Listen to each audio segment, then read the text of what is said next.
Welcome back to this physics class. For some weeks, we have been away or offline due to some reason, but we are now back in full. To remind you, this class is meant for students who are in grade 9, 10, 11, and 12. And those students that are intending to write either internal or external exam that will involve physics as subject. And as the name of the platform implies, that is physics from grassroots. Each topic is taken from the elementary level to the higher level for comprehensive learning. Now, if you can still remember, our last topic was on calculation on linear momentum and Newton's second law of motion. And when we ended on that day, I promised that in our next lesson, our topic will be Newton's third law of motion. But if you are just joining us, for better understanding, please try to watch some of our previous lessons and try to like, share, and subscribe so that when I upload a new video like this, you'll be able to get the notification in time. As I said, our topic today is Newton's third law of motion. Newton's third law of motion. Newton's third law of motion states that to every action, there is an equal and opposite reaction. Take it again. It states that to every action, there is an equal and opposite reaction. To write, Newton's third law of motion states that to every action, there is an equal and opposite reaction. To every action, there is an equal and opposite reaction. When you take any action, there will be a reaction to balance the action you have taken.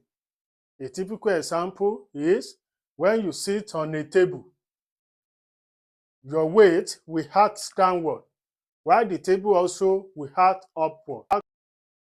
Weight acting downward is an action, while the table that will force up, the force applied on the table against your own action is a reaction. Next is key points or fact about Newton's third law of motion. Point or fact about Newton's third law of motion. As shown on the screen, the first point is force always come in pairs. Forces always come in pairs. That is, there must be two forces, but the two forces must act in opposite direction. No single force will act on an object that will make up what we call Newton's third law of motion. It will always come in pairs. Number two fact or point about Newton's third law of motion. The two forces must have equal magnitude, that is, equal side, and follow opposite direction. That is what I will say in essence under this number two point is if the first force is 20 Newton, the second force also must be 20 Newton, but they must act in opposite direction. Number 3 point about Newton's third law of motion is the act in different objects. That is, the two forces must act on different objects. The two forces must not act on the same object. They must act on different objects. 3 points can be explained further using the diagram on the screen. That is the first point, that forces come in pair. You can see the man pushing the wall produce a force, which is action, and the wall itself pushing the man back, which is reaction. Those are the two forces. The second point can be explained using the illustration on the screen, showing the man and the wall. The man have its own force and the wall have its own force. That is, according to the first point, the forces come in pair. Force produced by the man, at the same time force produced by the wall. From the second point, that the two forces must have the same magnitude but follow different direction.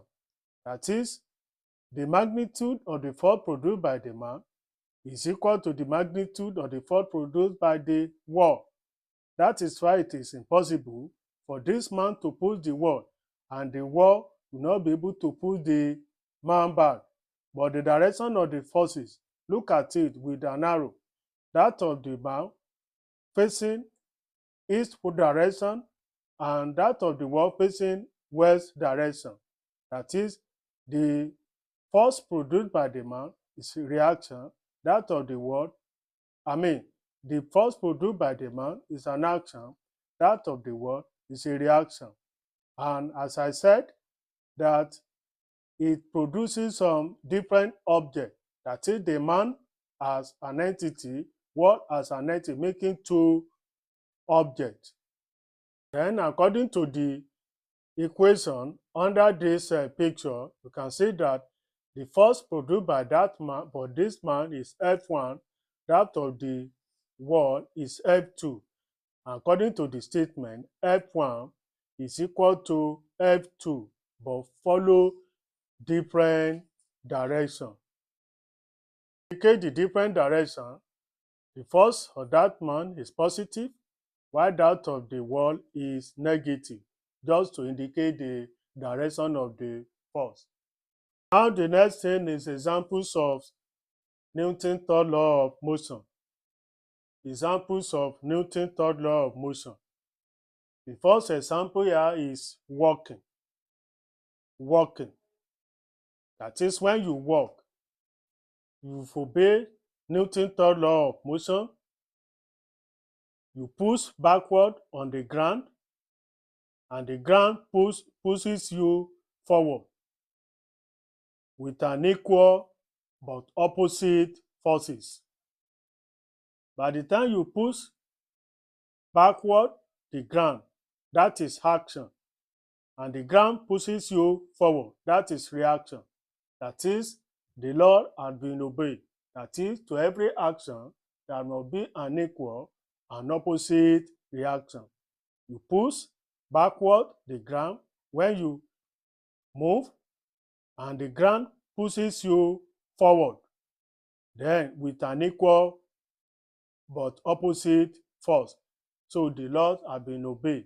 So that's the first example of Newton's third law of motion, as shown on the illustration. According to the picture, will show a man walking on the ground. Look at the direction of his foot.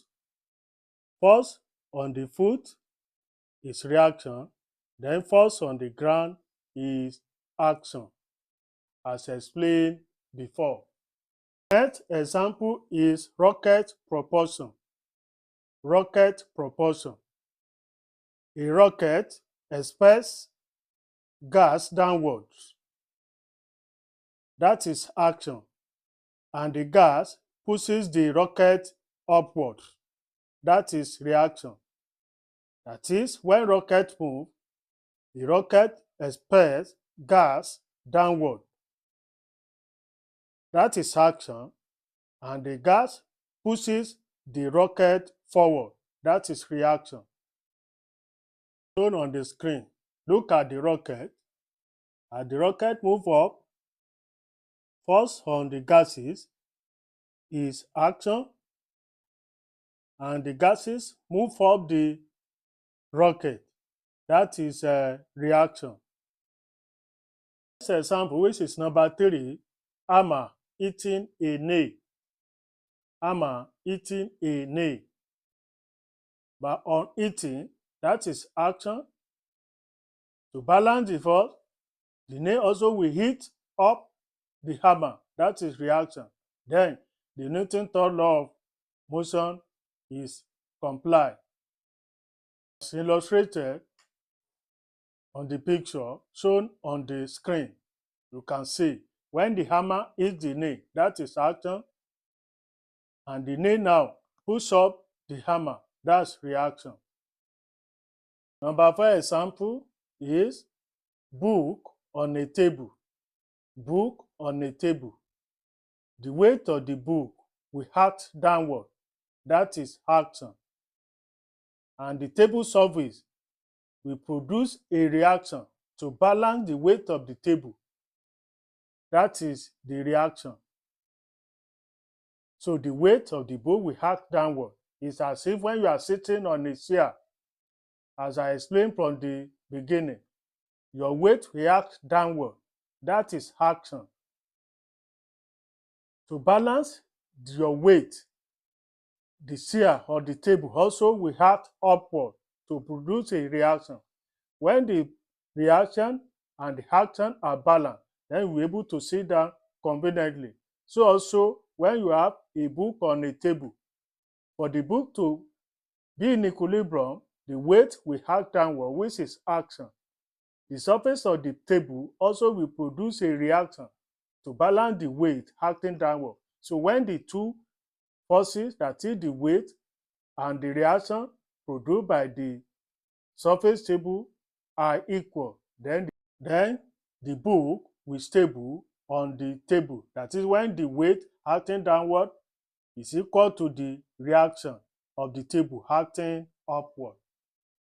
The next is number 5, which is swimming. Swimming.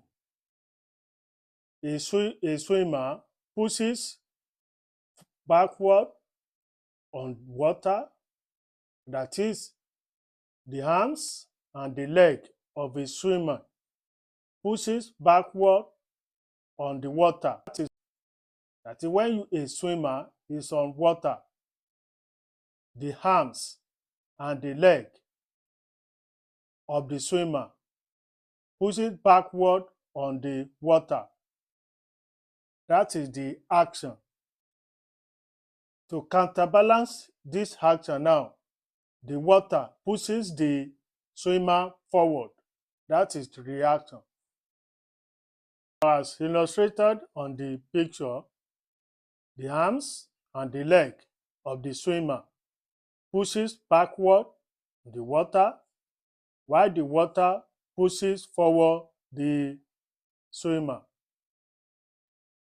Now the number 6 we have on the screen is jumping. That is when you jump up, your leg exerts a force downward on the ground. That is action. And the ground exerts an equal but opposite force upward on you. That is reaction. Now, as illustrated on the screen, look at this man jumping now. His leg pushes downward the ground. That is action. And the ground pushes upward the man. That is a reaction. Next is number 7, which is firing a gun. The gun exerts a force on the bullet. That is action, pushing it forward. Then the bullet exerts an equal but opposite force on the gun, causing it to recoil. That is reaction. To balance the force produced by the gun. Now, according to the picture on the screen, force on the bullet, as I said, that is action, and the force on the gun, that is recoil on gun, that is a reaction. So when the two forces are balanced, then the bullet will move smoothly out of the gun. Now, the next is number 8, hitting a ball with a bat. Hitting a ball with a bat. The bat exerts a force on the ball, and the ball exerts an equal and opposite force on the bat. The bat exerts a force, that is action, and the ball exerts an equal and opposite force on the bat, that is reaction. Shown on the screen, bar pushing a ball, that is action. On the other hand, ball pushing a bat, that is reaction. Now from our previous topic, then why does ball move further than bat? The reason is very simple.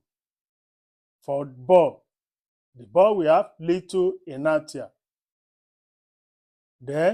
But bat plus you, we have a lot of inertia. That is why the ball moves further than the bat. Number 9 is forces on balloon. Look at the action as shown on the screen. Air rushes down from the balloon, that is action. When the air rushes down from the balloon, then the next thing is the balloon goes up, that is reaction. And when that one continues, action and reaction, obey Newton's third law of motion, the balloon will move into the air conveniently. This example is a rowing boat. A rowing boat. When a boat is rowing with oar or paddle, the paddle moving past the water, that is action, and the reaction will follow. Forces produced by the paddle will now force the boat forward, that is reaction. That is how Newton's third law of motion obeyed in a rowing boat. Those are some of the examples of Newton's third law of motion. We have many, but to cut it short, let's stop on those ones that we've mentioned already. So today now we have looked at Newton's third law of motion, key points or fact about Newton's third law of motion, and examples of Newton's third law of motion. In our next lesson, we are going to continue from where we stop. And as I said earlier, if you are just joining us, please don't forget to like, share, and subscribe. So when I upload a new video like this, you'll be able to get the notification in time. Thank you.